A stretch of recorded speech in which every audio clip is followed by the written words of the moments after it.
आदाब, बेबाक मुंसिफ में आप सभी का इस्तकबाल है। मैं हूं खुर्शीद रब्बानी। बात होगी इंडिया ब्लॉक में हो रही टूट फूट की। दरअसल अभी तक भी बहुत सारे सूबों में इंडिया ब्लॉक के अंदर सीट शेयरिंग का जो मसला है वो सुलझ नहीं पाया। अगर हम बात करें बिहार की तो आरजेडी के साथ वहाँ पर भी सीट शेयरिंग का मसला जो है या फॉर्मूला वो पूरा अभी तक मुकम्मल नहीं हो पाया, कंप्लीट नहीं हो पाया। वहाँ पर भी कई सारे पेच अड़े हुए हैं, दोनों पार्टियाँ ज़्यादा सीटें लेने पर अड़ी हुई हैं। वहीं अगर हम बात करें महाराष्ट्र की तो महाराष्ट्र में महाविकास आघाड़ी में भी फूट जो है वो दिख रही है और उद्धव ठाकरे गुट जो है उसने 17 सीटों पर अपने उम्मीदवारों का नाम का ऐलान कर दिया है। वहीं प्रकाश अंबेडकर ने भी 8 उम्मीदवार मैदान में उतार दिए हैं और कांग्रेस से नाराजगी लगातार चल रही है।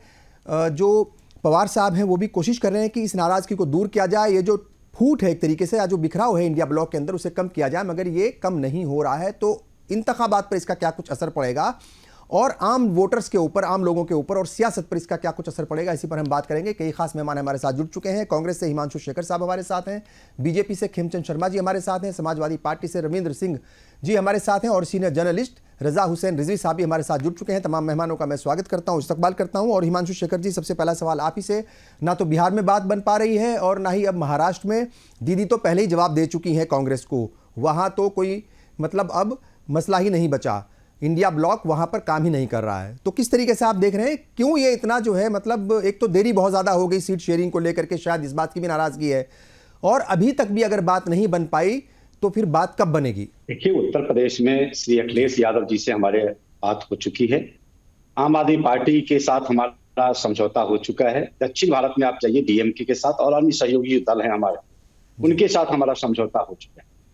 टीएमसी, क्योंकि प्रधानमंत्री जी को नाखुश नहीं करना चाहती थी ममता बनर्जी जी, कई मुद्दों पर हमें लगता है कि ईडी, सीबीआई और आईटी का जिस तरह से दुरुपयोग किया जा रहा है इस देश लोकतंत्र को कुचलने के लिए, हमें लगता है कि ममता बनर्जी जी कहीं ना कहीं उससे डरी हुई है और इसके चलते उन्होंने 42 सीटों पर अपना एक तरफा उम्मीदवार खड़ा किया। कांग्रेस के लोग और इंडिया गठबंधन के लोग बात करने के लिए तैयार थे, लेकिन उन्होंने बात करना उचित नहीं समझा, क्योंकि वो समझ रही थी कि प्रधानमंत्री जी को नाराज करने के बाद उनकी स्थिति ठीक नहीं रहेगी और ईडी और आईटी का छापामारी फिर से शुरू हो जाएगी। इससे बचने के लिए ममता बनर्जी जी ने ये कदम उठाई।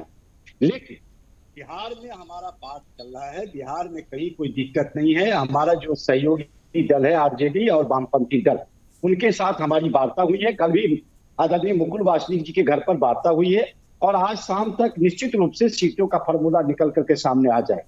जहां तक बात है महाराष्ट्र की, आप जो बात कर रहे थे, तो निश्चित रूप से महाराष्ट्र एक बिताव की स्थिति देखने को मिली है, लेकिन उसको खत्म करने का प्रयास किया जा रहा है, क्योंकि जो शिवसेना यूबीटी के जो अमोल कीर्तिकर है, इसके बारे में आपको पता होगा कि खिचड़ी घोटाले में वो संलिप्त पाए गए हैं और ईडी का उनके ऊपर दबाव। तो आप जानते हैं कि इस देश ईडी, आईटी और सीबीआई का किस तरह से खुला दुरुपयोग किया गया है, किस तरह से विपक्ष को डराने और धमकाने का प्रयास किया जा रहा है। इस देश के इतिहास में पहली बार निर्वाचित सरकार के मुख्यमंत्री को जेल भेजा जा रहा है, चाहे वो हेमंत सोरेन जी हो या अरविंद केजरीवाल जी। और जिस तरह से भ्रष्टाचार में आतंक छुपा हुआ है, इस देश की सरकार डूबी हुई है। आप देख लीजिए, प्रधानमंत्री सबसे बड़ा फर्क हुआ, आज एसबीआई के इलेक्ट्रल बॉन्ड की बात हम कर रहे हैं, किस तरह से चंदा वसूली से लेकर के हफ्ता वसूली तक किया गया, ईडी, सीबीआई और आईटी से छापामारी करवा करके किस तरह से पैसा का वसूली किया गया, चंदा वसूली किया गया, हफ्ता वसूली की, ये सबके सामने जग जाएगी।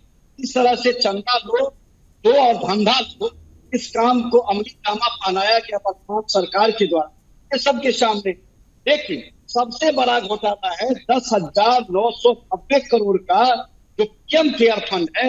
यदि इसमें कहीं भी सच्चाई होता, इसमें कहीं भी पारदर्शिता होती, इसमें यदि भ्रष्टाचार नहीं होता, तो माननीय प्रधानमंत्री जी को आरटीआई के दायरे में लाना चाहिए इसको। लेकिन आरटीआई के दायरे से बाहर रखना अपने आप में साबित करता है कहीं ना कहीं यह बड़ा घोटाला है जिसको यह सरकार दबाने का प्रयास कर रही है। ठीक है। खेमचंद शर्मा जी, किस तरीके से आप देख रहे हैं इस पूरे मामले को? चूंकि जाहिर तौर पर एनसीपी का भी बयान आया है और वो कह रहे हैं कि प्रकाश अंबेडकर का जो कदम है, उन्होंने 8 उम्मीदवार उतार दिए हैं, ये इस कदम से सीधा फायदा बीजेपी को होगा, एनसीपी शरद पवार वाली। तो जाहिर तौर पर अगर कहीं टूट फूट होती है, कहीं बात नहीं बनती है, सहमति नहीं बनती है इंडिया ब्लॉक के अंदर, तो उसका सीधा फायदा जो है वो बीजेपी को ही होना है। हालांकि बीजेपी पहले से ही मतलब पूरी तरीके से मुतमईन है और वो इस बात का नारा दे रही है बार बार, अब की बार 400 पार, और बीजेपी अकेले 370 पार करने का दावा पहले से ही कर रही है। मगर इंडिया ब्लॉक की टूट फूट का और वहां पर नाराजगी का या सहमति नहीं बन पाने का कितना असर या कितना फायदा जो है वो एनडीए को होने वाला है? देखिए, भारतीय जनता पार्टी अपने काम के आधार पर आगे बढ़ रही है। आदरणीय नरेंद्र मोदी जी का जो 10 साल का काम है उसको सामने रख के हम लोग आगे बढ़ रहे हैं। हम विकास के आधार पर आगे बढ़ रहे हैं। हमने जो सेवा कार्य किए हैं, जो वेलफेयर स्कीम चलाई है, जिसका लाभ सभी को मिला है, उससे एक नई आप कह सकते हैं जाति खड़ी हुई है, और वो है वेलफेयर, वो है लाभार्थियों की जाति। हम उनसे बातचीत करते हुए उनके माध्यम से उनको साथ लेके हम इलेक्शन के साथ आगे बढ़ रहे हैं। हमें ये चिंता नहीं है कि इंडी गठबंधन के लोग साथ में लड़ रहे हैं, अलग लड़ रहे हैं, क्योंकि ये फेल्ड, रिजेक्टेड और फ्रस्ट्रेटेड नेताओं का गठबंधन है। यहाँ पे जनता का साथ नहीं है। वो नेता साथ में रहे, अलग रहे, भारतीय जनता पार्टी को बहुत ज्यादा फर्क नहीं पड़ने वाला। भारतीय जनता पार्टी की चिंता है कि हम ज्यादा से ज्यादा जो बेनिफिशियरी उनके साथ पहुंचे, अपनी बात को रखें और उनसे फीडबैक लें कि 2 टर्म में हमने इतना किया है, जो हमने प्रोमिसेस की थी हमने कंप्लीट किए हैं, और आने वाले टर्म में हमें और क्या करना चाहिए, क्या आपके एस्पिरेशंस हैं, जो पर्सनल लेवल पे हैं, स्टेट लेवल पे हैं, नेशनल लेवल पे हैं, और हमें भारत को विकसित बनाना है। तो उस ओर आगे बढ़ने के लिए आपका किस तरीके से सहयोग मिल सकता है, क्या आपका उसमें योगदान हो सकता है, हम सारी चीजों को लेकर हम लोग आगे बढ़ रहे हैं।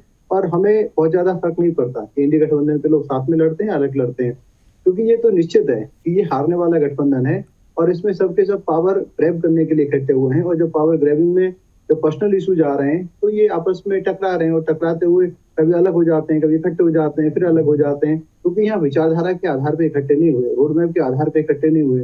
फिर वो सिर्फ मोदी जी को हटाना है इसलिए इकट्ठे हुए हैं, फिर वो सिर्फ कुछ पावर ग्रैब करने इसलिए इकट्ठे हुए हैं, अपने परिवार और अपनी फैमिली को बचाने के लिए इकट्ठे हुए हैं, अपनी फैमिली के विकास के लिए इकट्ठे हुए हैं। इसीलिए ये तो होना ही था, आज नहीं तो कल होना था। रविंदर सिंह जी, समाजवादी पार्टी से आपका ताल्लुक है और समाजवादी पार्टी जो है पहले ही एक अपने अच्छे अलाई को खो चुकी है उत्तर प्रदेश में, मगर कांग्रेस के साथ वो आगे बढ़ रही है। लेकिन अगर हम नेशनल लेवल पर देखें तो अभी भी इंडिया ब्लॉक को परेशानियों का सामना करना पड़ रहा है। क्या उत्तर प्रदेश में भी उसका असर देखने को मिलेगा? किस तरीके से आप इस पूरे मामले को देख रहे हैं? भारतीय जनता पार्टी की किसी भी चाल का इफेक्ट उत्तर प्रदेश में नहीं पड़ेगा। तो परिणामों के साथ बता दें, 2019 में 50%, 2022 में 40%, उसी महीने में उसी साल में होने वाले निकाय चुनाव में 30%। किसी भी तरीके से ये हमको प्रभावित नहीं कर सकते हैं। उत्तर प्रदेश की जनता पूरी तरीके से नाराज है। यहाँ पर 67,000 शिक्षक धरना प्रदर्शन कर रहे हैं 3 सालों से, कोई असर नहीं पड़ रहा है। यहाँ पर 28 लाख बच्चों को ईटी टेस्ट करवाया गया कि उनको एग्जाम करा के नौकरी दी जाएगी, वह परीक्षा भी हुई ही नहीं। फिर अभी पुलिस में 60 लाख बच्चों को एग्जाम दिलाया गया और वो परीक्षा रद्द कर दी गई। 1 करोड़ बच्चे ही पीड़ित से खाली जो एग्जाम दे के आए थे। ये 1 करोड़ बच्चे, अगर इन पे 2 वोट मान दीजिए तो 4 करोड़ वोट तो इनके ऐसे ही चले जाते हैं। फिर जो भी इन्होंने उत्तर प्रदेश की जनता और किसानों के साथ, महिलाओं के साथ वादा किया था, उसको पूरा नहीं किया, इसलिए उत्तर प्रदेश में कोई स्थान नहीं है। अब रही बात क्या इसका असर राष्ट्र के चुनाव पे पड़ेगा, बिल्कुल नहीं पड़ेगा। राष्ट्र के चुनाव पे बीजेपी परेशान है, क्योंकि बीजेपी राष्ट्रीय चुनाव में कहीं भी एग्जिस्ट नहीं करती है। अगर हम स्टेट वाइज देख रहे थे, अगर स्टेट वाइज देखते हैं तो 28 स्टेट्स में केवल 9 स्टेट्स में बीजेपी की पूर्ण बहुमत की सरकार है जी, और 12 स्टेट्स में विपक्ष की पूर्ण बहुमत की सरकार है। तो राष्ट्रीय स्तर पर भी इनको नकार दिया गया है। ठीक है, केंद्र में इनकी चुनाव है, वो पुलवामा के कुर्मा से थी, इसलिए वो चुनाव है। और अब उस प्रकार का अगर ये धृष्टता भी करते हैं, जैसे पुलवामा में इनको किया, तो भारत की जनता समझे हुई बैठी हुई है और उसका बहुत अच्छे तरीके से चुनाव देगी। अब इस अंतिम प्रश्न है, क्या हमारे गठबंधन में हुई है, खासकर महाराष्ट्र में, तो उसका श्रीमती प्रियंका चतुर्वेदी जो वरिष्ठ सांसद हैं शिवसेना की, उन्होंने कह दिया ऐसा कुछ भी नहीं है और महाविकास आघाड़ी मिलकर चुनाव लड़ेगा। इस बात से पूरी संभावनाएं खत्म हो जाती हैं। रही बात मतभेद की, मतभेद चलते रहेंगे। हमसे ज्यादा बड़ा मतभेद गुजरात में, कर्नाटक में, हरियाणा में, उत्तर प्रदेश में, मध्य प्रदेश में भारतीय जनता पार्टी में है। उनके सांसद लोग चुनाव छोड़ के जा चुके हैं, पार्टी छोड़ के जा चुके हैं, ठीक चुनाव नहीं है, लड़ आप रहे कह रहे हैं। हैं मतभेद नहीं है वहां पर 17 सीटों पर शिवसेना ने और 8 सीटों पर जो है वो प्रकाश अंबेडकर ने अपने उम्मीदवार उतार दिए हैं। आप कह रहे हैं कि मतभेद नहीं है। संजय निरुपम भी लगातार जो है वो सवाल उठा रहे हैं। रजा हुसैन रिजवी साहब, क्या आप कहेंगे किस तरीके से आप पूरे मामले को देख रहे हैं? जाहिर तौर पर कांग्रेस भी और समाजवादी पार्टी भी मानने को तैयार नहीं है कि कोई बहुत बड़ा जो है वो नुकसान होने वाला है, मगर कोई इंडिया ब्लॉक की कोई पार्टी, कोई दल, कोई अलाई अगर अपने उम्मीदवार उतार दे बिना सीट शेयरिंग के, बिना समझौते के ही, तो फिर आप उसको हल्के में कैसे ले सकते हैं?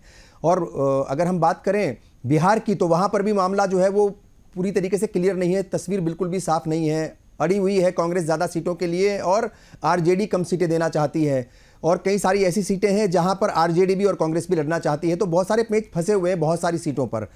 क्या इसको इतने हल्के में लिया जा सकता है? चूंकि चुनाव की तारीखों का भी ऐलान हो चुका है और ऐसा तो है नहीं कि मतलब जो है अब बहुत वक्त है पार्टियों के पास। देखिए खुर्शीद साहब, जो ये लोकतंत्र का महापर्व है ये 5 साल के बाद आएगा। बिल्कुल। तो इसलिए देश की जितनी राजनीतिक पार्टियां हैं वो इस चुनाव में जाकर के अपने आंकलन करते हुए अपनी सीट को बढ़ाने की कोशिश करेंगी कि ज्यादा से ज्यादा मेंबर ऑफ पार्लियामेंट हमारे हो जाएं, चाहे वो छोटी पार्टी है और चाहे जिसके 1 MP हैं और चाहे जिसके 52 MP हैं और चाहे जिसके 303 MP हैं। वो ज्यादा से ज्यादा MP बढ़ाने की कोशिश में रहते हैं कि कैसे बढ़ जाएं। तो अब जाहिर सी बात है, लोगों ने जिस पार्टी से गठबंधन किया है और जो गठबंधन में साथ में जुड़े हैं उनकी कहीं ना कहीं सीटें ज्यादा है, तो वो चाहेंगे कि हमारी जो सीटें ज्यादा हैं उस सीटों से हम बढ़ के जो है कैंडिडेट खड़ा करें। तो जिससे अगर मान लीजिए हम 16 MP हमारे पास हैं तो हम 20 खड़ा करें, हमारे 20 MP हो जाएं। जिसके पास 5 MP है वो चाहता है कि हम 10 MP खड़ा कर लें। जिसके पास 2 MP है वो चाहता है कि हम कम से कम 8 MP जीत लें। जिसके पास 1 भी MP नहीं है, जैसे निषाद पार्टी 1 भी मेंबर ऑफ पार्लियामेंट नहीं है उसका, वो चाहती है हमें भी 1 मिल जाए। तो कहीं ना कहीं है, तो बात ये आती है कि हर पार्टी में कहीं ना कहीं खुर्शीद साहब ये पेच फंसा हुआ है। बिल्कुल। अब आप देख लिए कि महाराष्ट्र में आप ले लीजिए, महाराष्ट्र में शिवसेना 18 मेंबर ऑफ पार्लियामेंट उसके पास थे 2019 में, और उसने जो सीट जारी, अब क्या करें भाई, ऐसा है कि हर पार्टियां जो गठबंधन की हैं वो कहीं ना कहीं व्यस्त हैं, कहीं ना कहीं बिजी हैं। वो चाहती है कि कैसे हम सीट लाएं। तो मान लीजिए उनको बिहार देखना है तो बिहार में समझना है। उत्तर प्रदेश में आप देखिए समाजवादी पार्टी ने तो फटाक से 30 सीट उसने घोषित कर दिया। क्या करें, मजबूरी है भाई। उनके कार्यकर्ता, उनके पार्टी के जो नेता हैं वो जाएं क्षेत्र में अपना जाके वोट मांगे, हाथ जोड़े, बिल्कुल हाथ जोड़े, पैर पकड़े, गांव देखें, कोई लोगों काम कराएं, कहीं सड़क बनवाएं, कहीं खड़ंजा गिरवाएं, कहीं नल लगवाएं, कुछ काम करें जिससे लोगों के अंदर जो है वो एक उसके फेवर में बात बने कि नहीं साहब ये प्रत्याशी अच्छा है।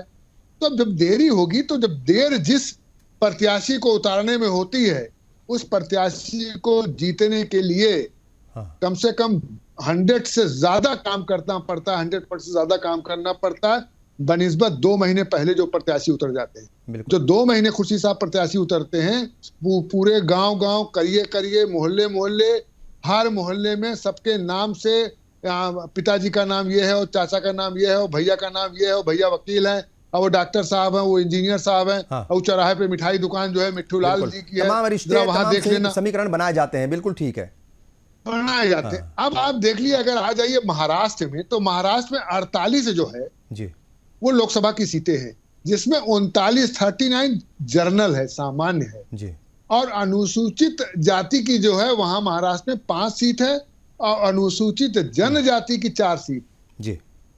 यानी ये जो 9 सीट है, जैसे कह रहे हैं ना प्रकाश कह रहे हैं 8 लोकसभा से हम लड़ेंगे, तो प्रकाश की निगाह इस पर है। ये जो 9 लोकसभा है मिला के, इनकी इस पर निगाह है कि अगर हम इस पर उतरेंगे तो हो सकता है कि हमारी बिरादरी हमें मदद करे, हो सकता है हम सीट जीत जाएं। जब अभी कांग्रेस का जो ये न्याय यात्रा का समापन था जो है बंबई में जी, और उसके अंदर जो पब्लिक मीटिंग हो रही थी, जब ये प्रकाश बोल रहे थे तो उनके बोलने के स्टाइल से मैं समझ रहा था कि ये व्यक्ति 2 सीट पे मारने वाला नहीं है, क्योंकि इस आदमी ने देख लिया है यहाँ अच्छी खासी भीड़ है और मौका अच्छा है, 8 सीट मार दो, देखा जाएगा जीतेंगे हारेंगे वो अलग मुद्दा है। और आप आ जाइए बिहार में 40 मेंबर ऑफ पार्लियामेंट है, जिसमें 40 में 34 जो है जर्नल है, बिल्कुल 6 अनुसूचित जाति और 4 अनुसूचित जनजाति है। तो अब आप ये जो सीटें हैं, ये सीटें आदमी देखता ही नहीं, समझता ही नहीं है, बड़ी इंपॉर्टेंट सीटें हैं। और पूरे देश के अंदर चुनाव जो हो रहा है 543 में, उसमें 412 खुर्शीद भाई जो है जर्नल है 412, और 84 जो है एससी हैं और 47 एसटी हैं। यानी 131 लोकसभा सीटें हमारे बिरादरियों के बीच में हैं, जो कि बिरादरी कह सकते हैं कि साहब हमें खड़ा होंगे तो हम भाई मदद करेंगे। पूरी एक रहता है, एक नेचर है कि भाई आदमी सोचता है क्या किया जा सकता है, हाँ कि साहब ठाकुर साहब खड़े हुए हैं तो भाई उनको देंगे। पंडित एक इंसानी कमजोरी समझ लीजिए आप ये, इससे किसी को छुपा नहीं है। और कोई कहे नहीं साहब ये नहीं है तो ये गलत कहता है मेरे हिसाब से। अब आप देखिए वहां 16 जो है खाली शिवसेना 18 सीट पाई थी। महाराष्ट्र में 2019 में शिवसेना 18 पाई थी, लेकिन आज जो शिवसेना ने जारी किया है वो 16 जारी किया है जी। यानी तब भी आप 17 उम्मीदवार उतार दिए उन्होंने जी। मैं नाम बता दे रहा हूँ, बुल्ढाना से नरेंद्र खेड़कर, यवतमाल वासी से संजय देशमुख, मावल से संजय बागेरे, सांगले से चंद्रहार, हिंगोली से नागेश पाटिल, संभाजी नगर से चंद्रकांत खैरे, धारशिव से ओम राजे, शिरडी से भाऊ साहब वाखेड़े, नासिक से राजा भाऊ वाजे, रायगढ़ से आनंद गीते, सिंधुदुर्ग रत्नागिरी जहां आम बहुत मशहूर है रत्नागिरी का, वह विनायक राउत, थाने से राजन विचारे, और मुंबई इशियाल से संजय दीना पाटिल, और मुंबई दक्षिण से अरविंद सावंत, और मुंबई वाचल से जो है आमोद कीर्तकर, जहां अमोल का आज ईडी जो है छापा डाल रही है। उनके पिताजी मेंबर ऑफ पार्लियामेंट ऑलरेडी हैं। और पाभड़ी से संजय जाटव, यानी 16 सीट उन्होंने उतार दिया। तब भी नुकसान है 2 का। कहीं ना कहीं जो गठबंधन है उससे किसी का नुकसान है, किसी का फायदा है जी। बिल्कुल ठीक है। अच्छा, बहुत सारी बातें तो हो रही हैं और बीजेपी ने एक वीडियो भी जारी किया है। हम देख रहे थे बीजेपी का जो ट्विटर हैंडल है ऑफिशियल पार्टी का, वो कह रहे हैं कि भाई ये जो बारात है इसका दूल्हा कौन है। तो उसको लेकर के भी बहुत सारे सवाल उठ रहे हैं। मगर उससे पहले खेमचंद जी मैं आपसे एक रिएक्शन लूंगा, चूंकि रविंद्र सिंह जी ने जिक्र कर दिया पुलवामा का। वो कह रहे हैं कि कहीं जो है एक्सेप्टेंसी नहीं है बीजेपी की और लोग इस बार उनको हराएंगे, और अगर पुलवामा जैसा कोई बड़ी घटना ना हो गई तो मतलब पुलवामा का और बीजेपी का क्या ताल्लुक है। और वो मेरा ख्याल कि उसका कोई जिक्र करने का कोई मतलब भी नहीं था। वो बात तो बहुत आगे निकल गई है, वो सब चीज़ें हो चुकी हैं, रिपोर्ट्स वगैरह सारी आ चुकी हैं। कुछ इस पर रिएक्शन देना चाहेंगे आप? बिल्कुल देना चाहूंगा। मैंने बीच में टोका नहीं, लेकिन जिस तरीके से उन्होंने अभद्रता की है उसकी मैं निंदा करता हूँ। फिर से बार बार ये हमारे सेना के सौरे पे सवाल उठा रहे हैं, हमारी जो ऑफिशियल इंफॉर्मेशन है उस पर सवाल उठा रहे हैं। हमारे जो दुश्मन देश हैं उनकी जो सोच है, उनकी जो रीति नीति है, उनकी जो लाइन है उस पर ये बातें कर रहे हैं। इसकी निंदा करता हूँ। 5-6 साल हो गए, अभी भी इनकी अंदर से टीस नहीं जा रही है कि ये पाकिस्तान को सपोर्ट क्यों नहीं कर पाए, हमारी सेना को क्यों डिफेम नहीं कर पाए, मोदी जी को क्यों डिफेम नहीं कर पाए। आप करते रहिए। पूरे विश्व ने माना है, जो भारत ने कहा, भारतीय सरकार ने कहा, भारतीय सेना ने कहा, वो पूरे विश्व ने माना है। और भारत ने ईंट का जवाब पत्थर से दिया है, और पाकिस्तान ने भी माना है कि पाकिस्तान में जो जवाब दिया गया तो पाकिस्तान हिल रहा था। उनके पार्लियामेंट्रियन और उनके जो मिनिस्टर है उन्होंने अपने पार्लियामेंट में ये बोल के बताया। अब इस तरीके की बातें ना करें तो अच्छा है। और भारत आज बहुत मजबूत भारत है और किसी को भी ईंट का जवाब पत्थर से दे सकता है। बराबरी में रह के हम लोग बात करते हैं, और इसीलिए आज आप देख रहे हैं हर परिदृश्य में भारत सेंटर में बना हुआ है। रही बात हमारी जीतने की, तो हम जीतेंगे क्योंकि हमने काम किया है, हम कर रहे हैं, हम रोड मैप प्रस्तुत कर रहे हैं। हमारे पास अच्छा नेता है, हमारे पास अच्छी नीयत है और हमारे पास अच्छी नीति है। ना इनके पास नेता है, ना इनके पास नीति, और इनके पास नीयत भी नहीं है। इसीलिए इनका कोई भी फिक्र नहीं है।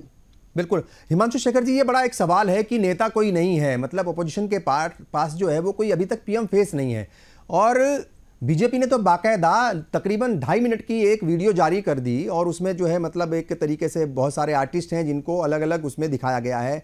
कोई राहुल गांधी बना है, तो कोई शरद पवार बना है, कोई अखिलेश यादव बने हैं। तो इस तरीके से मतलब सबके बता दिया है कि सारे पार्टियों के लीडर मौजूद हैं, मगर दुल्हा कोई नहीं है, यानी कोई पीएम फेस नहीं है, कोई एक लीडर नहीं है। अगर कोई लीडर आगे आने की कोशिश करता है तो दूसरी पार्टी के नेता उसको जो है वो उसकी टांग पकड़ कर पीछे खींच लेते हैं। और हर कोई, यानी हर पार्टी का नेता खुद को लीडर बताने की और बनाने की कोशिश कर रहा है।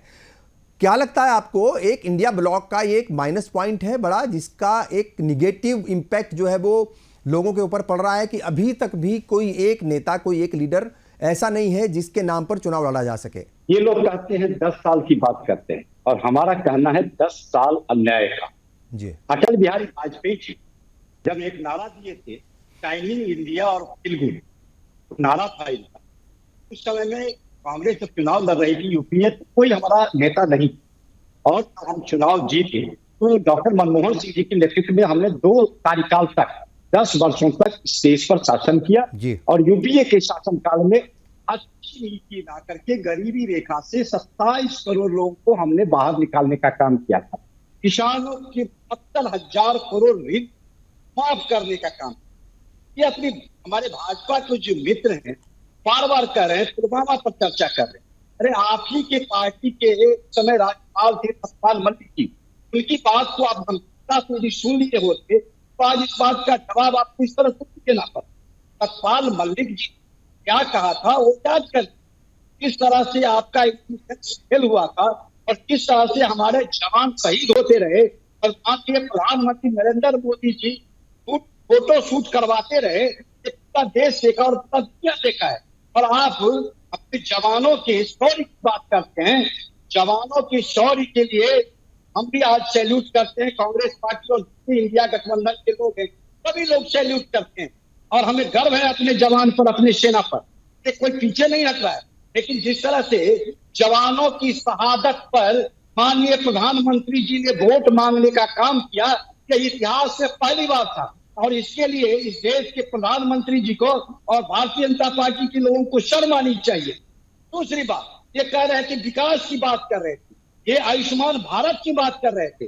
24.9 लाख मुर्दों का इलाज, लाखों ऐसे लोग थे कुर्सी जी जिनका एडमिशन डेट बाद में है और डिस्चार्ज डेट पहले है। बहुत सारे लाखों लोग ऐसे हैं जिनका सर्जरी डेट डिस्चार्ज डेट पहले है और सर्जरी डेट बाद में। 9 लाख ऐसे लोग हैं जिनका मोबाइल नंबर एक ही डाला गया है। इससे बड़ा भ्रष्टाचार कुछ हो ही नहीं सकता है। ये सरकार सिर्फ भ्रष्टाचार के लिए काम कर रही है। हमारे मित्र कह रहे थे कि हम माननीय प्रधानमंत्री नरेंद्र मोदी जी को इस देश से हटाने के लिए हम इंडिया गठबंधन कर रहे हैं। बिल्कुल नहीं, हम इस देश से भ्रष्टाचार को मिटाने के लिए इंडिया गठबंधन बनाए। हम इस देश से महिलाओं के उत्पीड़न को खत्म करने के लिए इंडिया गठबंधन बनाए। हम इस देश में किसानों के ऊपर जो अत्याचार हो रहा है उसको खत्म करने के लिए हमने इंडिया गठबंधन बनाया है। हम इस देश से महंगाई को खत्म करने के लिए इंडिया गठबंधन बनाया है। हम इस देश में नौजवानों के खिलाफ जो साजिश हो रही है, अग्निवीर और अग्निपथ जैसी जो योजनाएं लाई जा रही है, उसके खिलाफ हम इंडिया गठबंधन बनाए।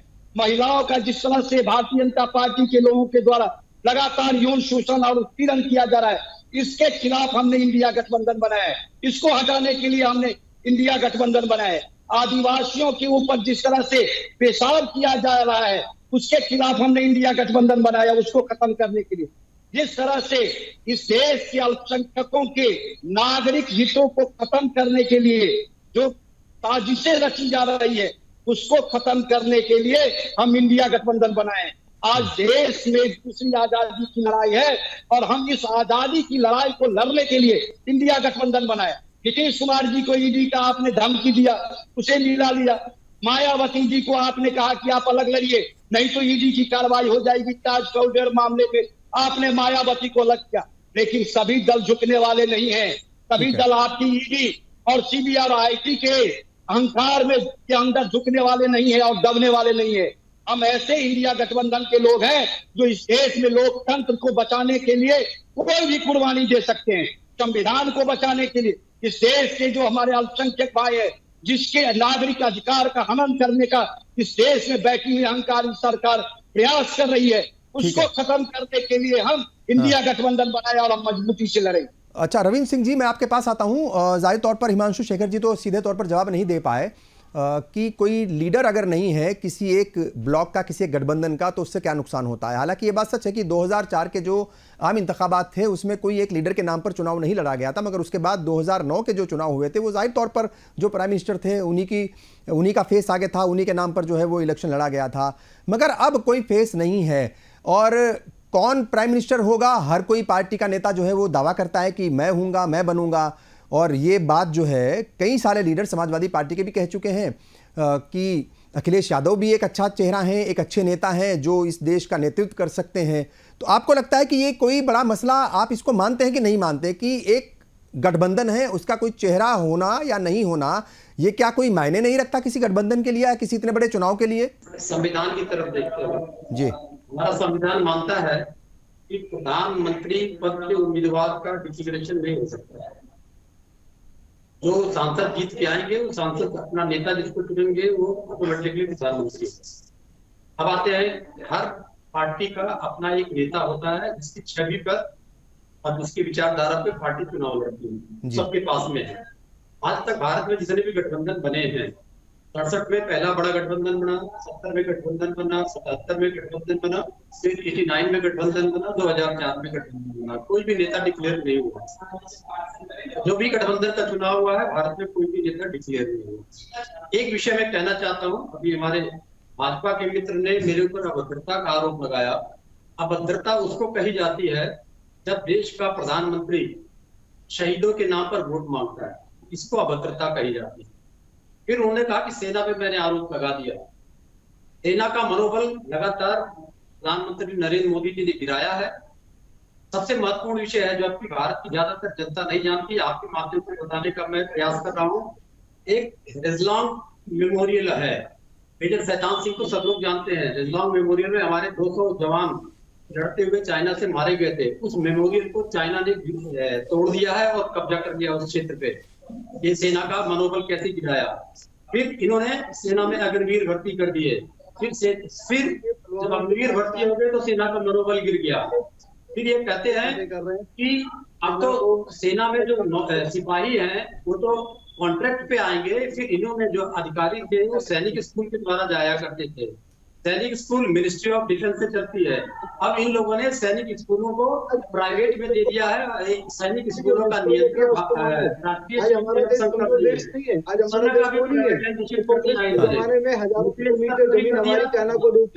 खेमचंद जी आ रहे हैं आपके पास, एक बार बोलने दीजिए उनको, उनकी बात पूरी होने दीजिए। खेमचंद जी मैं आपसे इसका जो है रिएक्शन लूंगा। जी रविंद्र जी। सैनिकों का भी प्राइवेटाइजेशन कर दिया और अधिकारियों को भी प्राइवेटाइजेशन कर दिया कि इन्होंने सैनिक स्कूलों को प्राइवेट में देके और राष्ट्रीय स्वयं सेवक संघ को देके। तो ये जो सेना का सम्मान क्या सामने है। अब रही बात हमारे पड़ोसियों से जो रिश्ते हैं, नेपाल बार बार हमसे टक्कर लेता है, चीन हमसे बार बार टक्कर लेता है, बहुत छोटा सा राष्ट्र है मालदीव वो हमसे टक्कर लेता है, श्रीलंका हमारे साथ खड़ा होने को तैयार नहीं है, म्यांमार घुसपैठियों के मामले में हमसे बातचीत करने को तैयार नहीं है। अगर ऐसा रहा होता तो ये सरकार कम से कम अपनी विदेश नीति को सही करके अपने पड़ोसी संबंध सही करती, जो जिससे सेना पे दबाव कम होता।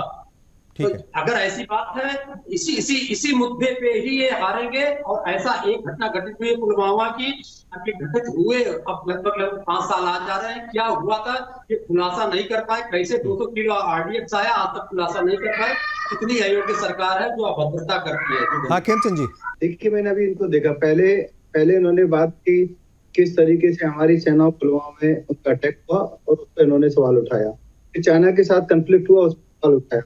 अरे हमने समझे देखा कि हमारे 22 जवान शहीद थे और हमारे 22 जवानों ने उनके 44 जवानों को मारा। और ये पूरे विश्व में अलग अलग जो बड़ी एजेंसी हैं, जब प्रेस एजेंसी जो उन्होंने रिपोर्ट किया कि चाइना उसको डिस्क्लोज नहीं कर पाया, बता नहीं पाया, क्योंकि अपना मुंह छुपाने में लग गया था।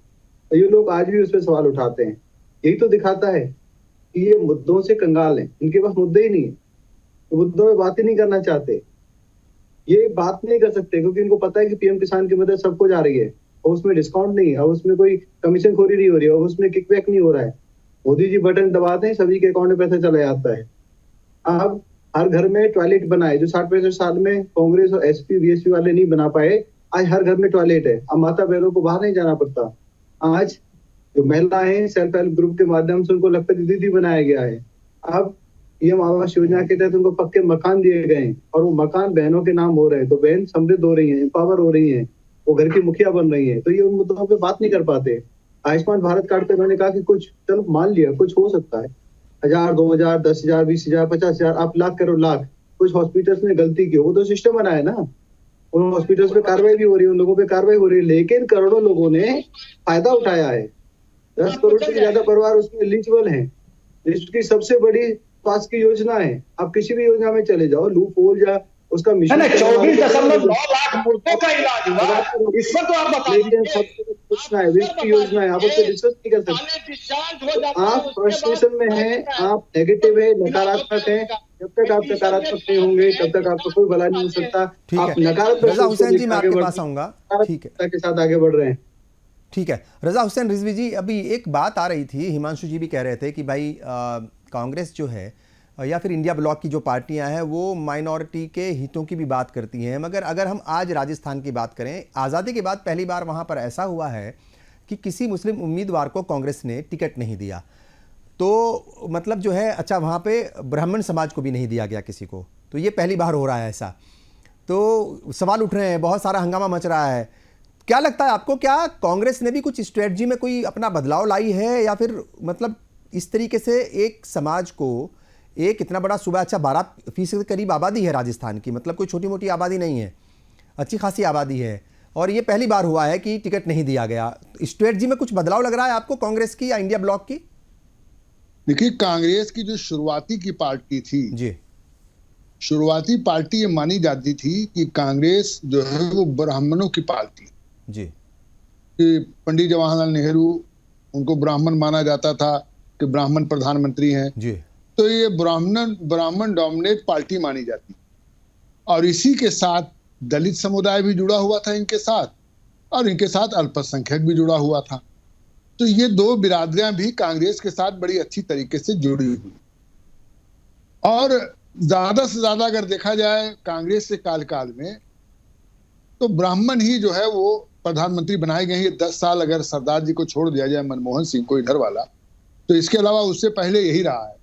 लेकिन अगर ये राजस्थान की बात करके आप कह रहे हैं कोई स्ट्रेटजी बनाई जा रही है कि मुसलमान और ब्राह्मण को टिकट ना दे करके, तो मुसलमान का तो समझा जा सकता था कि चलो भाई मुसलमान को अपनी तरफ न लेने, तो ये पार्टी जो मुसलमानों कहे कि ये भारतीय जनता पार्टी कहेगी। लेकिन भारतीय जनता पार्टी की तरफ तो मुसलमान वैसे आकर्षित हो रहा है।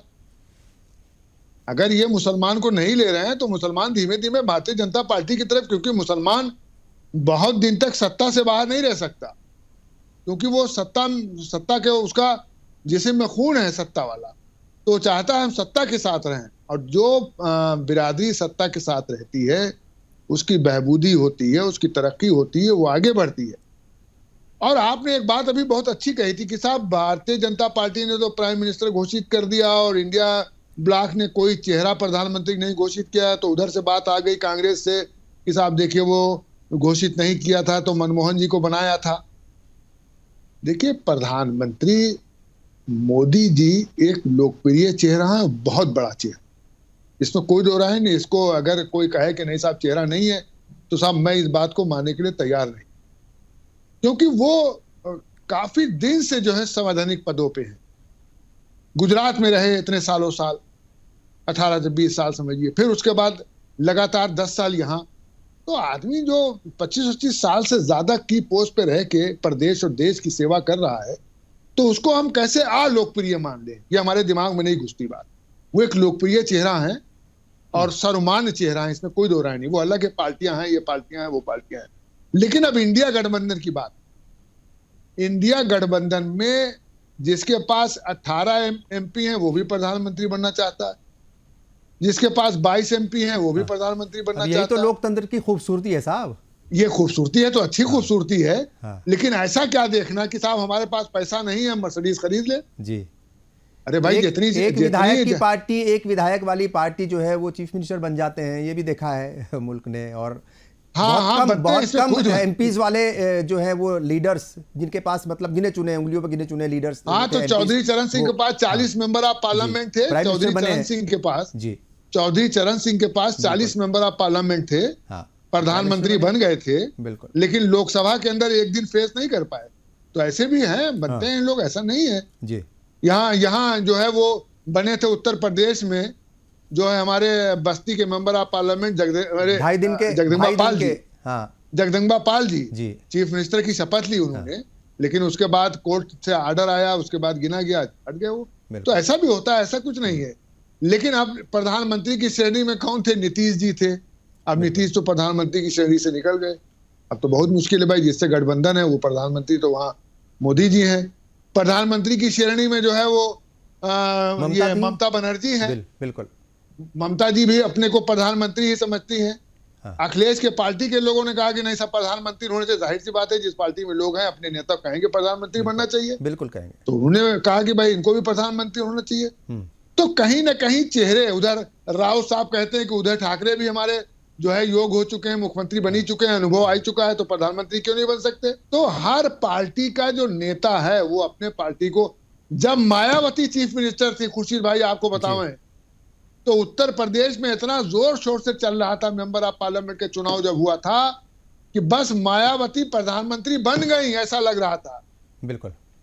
मैं लखनऊ से दिल्ली में ट्रेन में सफर कर रहा था, लोग लड़ गए हमसे। हाँ, और कुछ साल पहले प्राइम मिनिस्टर नरेंद्र मोदी ने तो उनके लिए कहा भी है कि वो एक बेहतरीन जो है वो एक लीडर हैं, मतलब जो प्राइम मिनिस्टर बन सकती हैं, उनकी मतलब तारीफ की विदेशी धरती पर।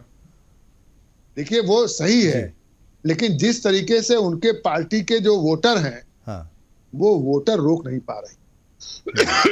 एक एमएलए आपका है, एक एमएलए 403 में उत्तर प्रदेश से, ये छोटी बात नहीं है। 2014 के अंदर एक एमपी नहीं था आपका, नगड़ था लोकसभा में बसपा।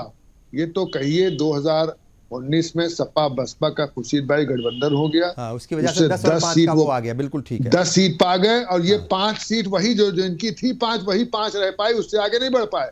बाद में वो भी कम हो गया, 2 निकल गया, 3 ही रह पाए आज के चुनाव के दिन में, के पास 3 ही है। तो कहीं ना कहीं खुर्शीद जी प्रधानमंत्री का चेहरा देखिए, उत्तर प्रदेश का चुनाव हुआ था योगी जी का, मुख्यमंत्री चेहरा कोई नहीं था। महाराष्ट्र में चुनाव हुआ था, जब फडणवीस चीफ मिनिस्टर बने थे, कोई चेहरा नहीं था, लेकिन छांट के लाए, फडणवीस बनाया, चलाया उन्होंने, छांट के लाए योगी जी बेहतरीन सरकार चला रहे हैं 6-7 साल से।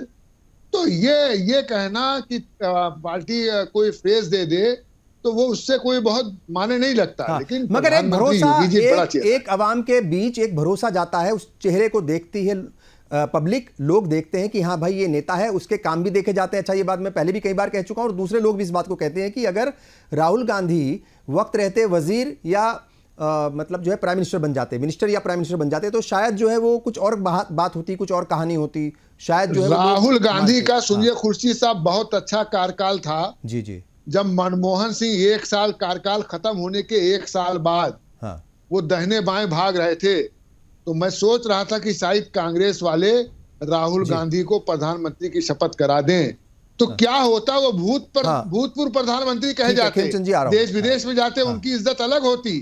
अब वो एक पार्टी के अध्यक्ष, एक मेंबर ऑफ पार्लियामेंट। ठीक है खेमचंद जी, आखिरी सवाल यही है कि जैसे मतलब ये जितनी भी खींचतान चल रही है, आपने पहले क्लियर कर दिया कि ये कोई बहुत ज्यादा इसका फर्क पड़ने वाला नहीं है, मगर मैंने ये भी कहा था कि भाई 1-2.5 मिनट की जो एक वीडियो जारी की है बीजेपी ने, वो कह रही है कि कोई फेस नहीं है। तो देखिए, अगर कोई फर्क नहीं पड़ता तो वीडियो इतनी ज्यादा जारी नहीं की जाती। आज भी की है, मतलब जो है वो सोशल मीडिया जो हैंडल है उस पर, और सब 2-2.5 मिनट की सबकी ड्यूरेशन है, तो फर्क तो पड़ता है। मगर आपको लगता है, जैसे सवाल मैंने उनसे पूछा था कि कोई चेहरा नहीं है, कोई चेहरा भी सामने नहीं है, तो चेहरा नहीं होने की वजह आपको समझ में आती है कि क्यों नहीं है? प्रचार के समय में अपनी अच्छाई और दूसरे की बुराई या दूसरे की कमी, दोनों को बताना जरूरी होता है जी।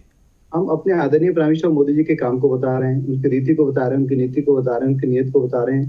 साथ ही साथ हम ये भी बता रहे हैं कि उनके अल्टरनेटिव में जो खड़े हैं उनका क्या हाल है, किस तरीके से वो आपस में भिड़े हुए हैं, किस पर्पज से वो लोग इकट्ठे हुए हैं, क्या उनकी कोई नीति है, क्या उनकी रीति है, क्या उनके पास कोई नेता है, तीनों ही नहीं। तो हम इसीलिए आश्वस्त हैं और इसीलिए हम लोग बता रहे हैं। और वो इकट्ठे इसलिए नहीं हो रहे हैं क्योंकि कोई रोड मैप नहीं है, कोई नेता नहीं है, कोई नेतृत्व नहीं है, कोई नीति नहीं है। अगर वो नीति भी बना लें तो इकट्ठे हो जाए, कोई नीति भी नहीं है। देश को आगे ले जाने के लिए उस कंस्ट्रक्टिव तरीके से सोचना भी नहीं चाहते, उनकी नीयत भी खराब है, इसीलिए इकट्ठे नहीं हो पा रहे हैं। आज लड़ रहे हैं, कल भी लड़ेंगे, चुनाव के बाद भी लड़ेंगे, ये ऐसा ही चलता रहेगा। और आदरणीय प्राइम मिनिस्टर मोदी जी तीसरी बार बहुत अच्छे बहुमत से, सभी जनता जनार्दन के आशीर्वाद से, सहयोग से प्रधानमंत्री बनने वाले हैं और देश को विकसित राष्ट्र बनाएंगे, ऐसी हमें पूरी उम्मीद है। ठीक है, बहुत शुक्रिया आपका। हिमांशु शेखर जी, आपके पास में आऊंगा उसी सवाल के साथ कि क्या कुछ स्ट्रेटजी में कोई बदलाव किया है? राजस्थान की बात मैं खासतौर से करूं, और ये सवाल मैंने पूछा था रजा हुसैन रिजवी साहब से, लेकिन आप पार्टी के लीडर हैं, जाहिर तौर पर आप बेहतर जवाब दे सकते हैं कि ऐसा क्यों हुआ कि वहां पर किसी मुस्लिम को टिकट नहीं दिया गया। एक ब्राह्मण को उतारा गया था जयपुर से, मगर वो कुछ जयपुर डायलॉग जो एक तंजीम है, एक संस्था है, उसको लेकर के कोई जो है एक तरीके से हंगामा हुआ और उसके ऊपर कुछ सवाल उठे तो उनको हटा दिया गया और प्रताप सिंह खाचरियावास को वहां पर टिकट दे दिया गया, मगर किसी मुस्लिम को टिकट नहीं दिया गया। ये किस तरफ इशारा करता है? देखिए खुर्शीद जी, मैं पहले भी कहा हूं, अभी भी कह रहा हूं कि जिस तरह से इस देश में 10 वर्षों का कुशासन रहा है और 10 वर्षों से जो अहंकारी सरकार है उसको उखाड़ फेंकने की आवश्यकता है। इसके लिए जात धर्म समुदाय से ऊपर उठ करके आजादी की दूसरी लड़ाई हमें लड़नी है। और इसके लिए जो भी प्रत्येक सीट पर अच्छे उम्मीदवार होंगे, चाहे जिस भी जात धर्म के हों, जो अच्छे उम्मीदवार होंगे, जो जिताऊ उम्मीदवार होंगे, उनको दिया गया है टिकट। ऐसी कोई बात नहीं है।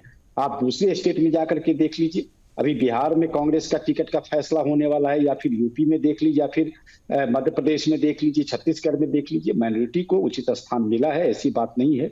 और उच्च वर्ग के लोगों को, खास करके ब्राह्मण को भी अच्छी भागीदारी दी गई। इससे यह कहना कि राजस्थान में नहीं मिला है तो और जगहों पर नहीं मिलेगा, या फिर उनकी भागीदारी कम कर दी गई है, ऐसी बातें नहीं है। ये सिर्फ सीट जीतने के लिए और जो ये कुशासन की सरकार है उसको उखाड़ फेंकने के लिए हम लोग कुर्बानी दे रहे हैं, त्याग कर रहे हैं, और इसके लिए हम लोग काम कर रहे हैं। अब तो खेमचंद शर्मा जी चले गए, ये किसानों की हित की बात कर रहे थे। जो आज जलियांवाला बाग का याद ताजा हो गया है खुर्शीद जी, जिस तरह से इस सरकार ने, अहंकारी सरकार ने किसानों के ऊपर लाठियां, गोलियां और अन्य प्रकार से ज्यादतियां की है, यह एक इतिहास में काले अध्याय के रूप में दर्ज हो गया है। किसानों की आय दुगुनी करने की बात करके सत्ता में आने वाली यह सरकार कृषि उपकरण पर 12% जीएसटी, ट्रैक्टर अब उनके पुर्जों पर 18% जीएसटी, उर्वरक पर 5% जीएसटी, कीटनाशक पर 15% जीएसटी लगा करके किसानों की जो लागत है खेती में उसको दोगुना करने का काम किया है। और आज खेती घाटे का सौदा हो गया है। खेती करना कोई भी किसान नहीं चाहता है, और यदि किसान आंदोलन करता है तो उसे खालिस्तानी, पाकिस्तानी, उग्रवादी, आतंकवादी, क्या क्या बात तो ठीक है सर आपकी, मगर देखिए ऐसा तो है नहीं कि पिछले 10 साल में सारी प्रॉब्लम्स हुई, तो प्रॉब्लम्स तो पहले से भी चली आ रही थी, है ना। स्वामीनाथन कमेटी की जो रिपोर्ट्स थी, वो जो उस कमेटी थी उसने अपनी कुछ सिफारिशें दी थी, तकरीबन 225 को पूरा कर दिया था, अमल कर दिया था यूपीए हुकूमत ने, मगर 25-26 रह गई थी शायद। तो कुछ ना कुछ वजह रही होगी जो नहीं कर पाई, तो उसी पर बात अभी यहाँ पर भी अटकी हुई है। तो वो आपकी भी हुकूमत नहीं कर पाई, ये भी नहीं कर पाए। तो मेरा कहने का मतलब ये है कि ऐसा नहीं है कि सारी प्रॉब्लम जो है वो पिछले 10 साल में ही होगी, तो प्रॉब्लम्स तो चली आ रही होंगी ना, वो उसमें इजाफा हुआ होगा, कुछ कम हुई होंगी। जी देखिए खुर्शीद जी, ऐसा है कि स्वामीनाथन आयोग को बनाया किस? कांग्रेस की सरकार ने, यूपीए की सरकार ने बनाई थी। हाँ। और हमने बहुत सारी सिफारिशों को माना भी था।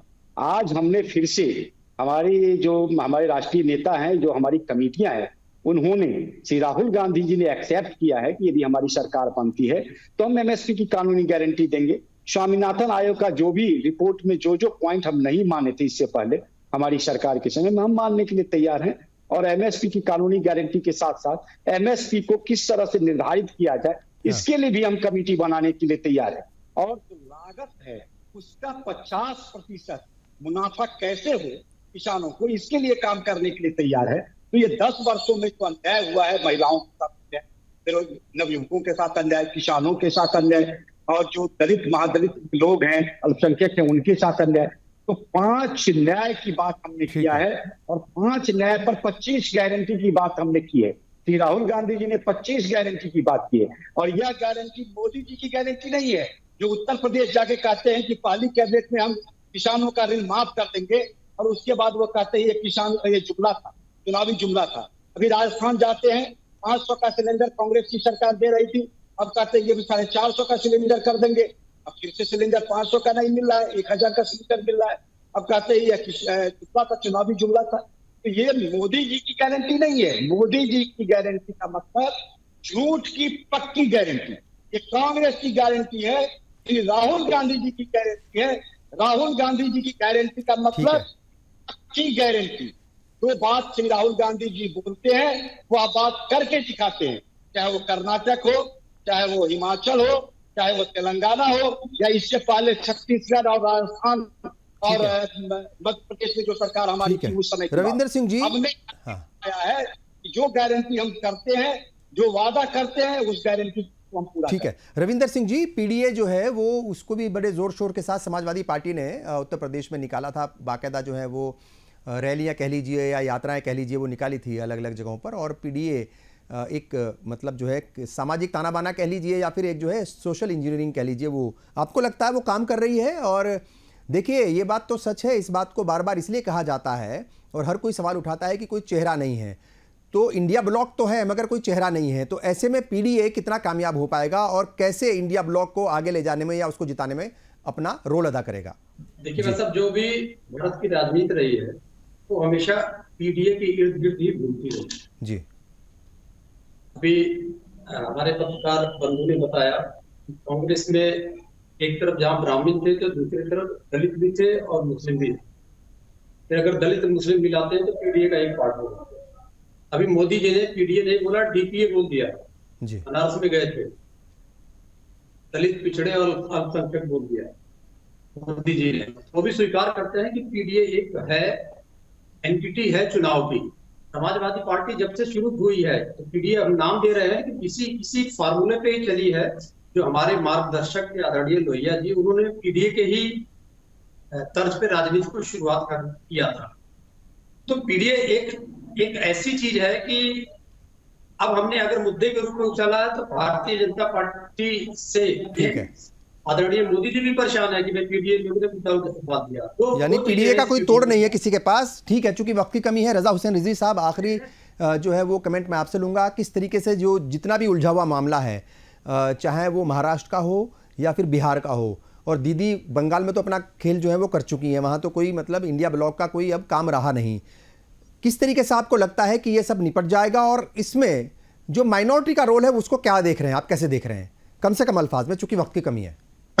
देखिए, लोकतंत्र की शतरंज की बिसात पर जी भारतीय जनता पार्टी अपने कैंडिडेट को बहुत सोच सोच के चाल चल रही है, उतार रही, बहुत सोच सोच की।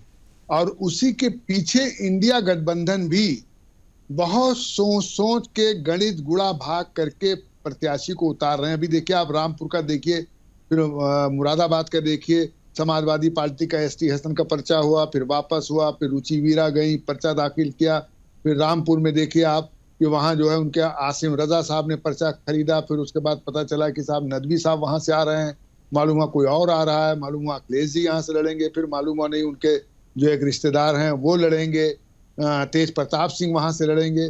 तो हर पार्टी जो है बहुत फूक फूक के कदम रख रही है। बिल्कुल। भारतीय जनता पार्टी ने जो कह के रखा था कि 370 और 400 से ऊपर गठबंधन एनडीए, तो ये जो पहले कह के चले आए हैं, ये भारतीय जनता पार्टी के लिए जरा बड़ा वो हो गया है कि इसके हिसाब से उनको काम करना पड़ रहा है। अब इसी के हिसाब से वो कदम उठा रहे हैं।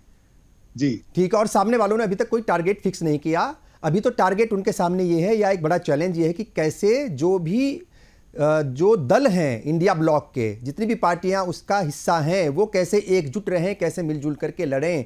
ये वाकई आज भी इंडिया ब्लॉक के लिए, खासतौर से कांग्रेस के लिए एक बड़ा चैलेंज है। बहरहाल, आप तमाम मेहमान मेरे साथ जुड़े, तमाम का शुक्रिया अदा करता हूँ, तमाम नाजरीन का भी शुक्रिया अदा करता हूँ कि लंबे वक्त से आप हमें देख रहे हैं। कल फिर हाजिर होंगे हम कुछ और मेहमानों के साथ, एक नए मुद्दे के साथ। तब तक के लिए मुझे और पूरी टीम को दीजिए इजाज़त। आदाब।